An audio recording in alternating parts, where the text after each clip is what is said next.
రాష్ట్ర మంత్రివర్యులు మా బీసీ నాయకుడు సిదిరి అప్పలరాజు గారు ఈ మొన్న రామ్మోహన్ నాయుడు గారు ఇద్దరు సంభాషణలో ఫస్ట్ గంట నేను శ్రీకాకుళం జిల్లాలో గౌతు లచ్చన్న గారి విగ్రహం తీసేస్తానని మీడియా ద్వారాగా చెప్పడం జరిగింది.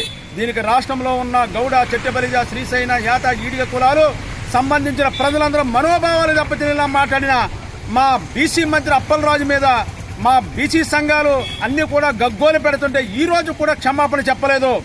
అప్పలరాజు గారు, మీకు మీడియా ద్వారా తెలియజేస్తున్నాం, మీరు వచ్చే జనవరి 3వ తారీఖు లోపుగా నువ్వు గాని పబ్లిక్ గా క్షమాపణ చెప్పకపోతే, రాష్ట్రంలో ఉన్న గీత కులాలకు నువ్వు గాని క్షమాపణ చెప్పకపోతే ఎస్సీ, ఎస్టీ, బీసీ మైనార్టీలను వేసుకుని నీ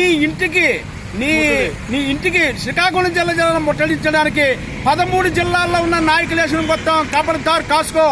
ఏదైనా సరే నిన్ను ఇంకా వలగర భాషతోటి నీ దిష్టి బొమ్మలు తగలెడదాం. కాకపోతే నువ్వు మా బీసీ సోదరుడు అయిపోయావు, మా బీసీ బిడ్డవైపోయావు.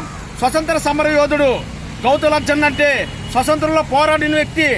అసెంబ్లీలోనే ఆ రోజుల్లోనే ఎస్సీ, ఎస్టీ, బీసీ మైనార్టీల గురించి పోరాడిన వ్యక్తి.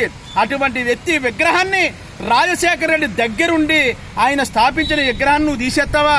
అసలు నువ్వేటి, నీ వయసు ఏంటి, నువ్వేటి, నీ రాజకీయ పలుకుపడేటి? నీ వెనకాల వైఎస్ జగన్మోహన్ రెడ్డి గారు ఉన్నారని బీసీల విగ్రహాలు తీసేస్తాండి. నీకు మెడలో దండలు ఎత్తారనుకుంటున్నావు నువ్వు? నీకు దండల కడైరు. మన బీసీల గురించి పోరాడిన వ్యక్తి మన గురించి నువ్వు మాట్లాడలే తప్ప విగ్రహాలు లేవా తీసేసినవి? అటువంటి విగ్రహాన్ని నువ్వు తీసేస్తానంటే మేము ఊరుకుంటామా? దయచేసి కబర్దార్, నీకు ఈ రోజు చెప్తున్నాం, 3వ తారీఖు లోపల క్షమాపణ చెప్పాలి. 3వ తారీఖులో క్షమాపణ చెప్పకపోతే రాష్ట్రంలో ఉన్న ప్రతి పోలీస్ స్టేషన్లో నీ మీద కేసులు నమోదు చేయించి అప్పుడు కూడా ప్రభుత్వం దిగి రాకపోతే శ్రీకాకుళం జిల్లాలో ఉన్న మీ ఇల్లును ముట్టడిస్తామని మీడియా ద్వారా తెలియజేస్తున్నాను.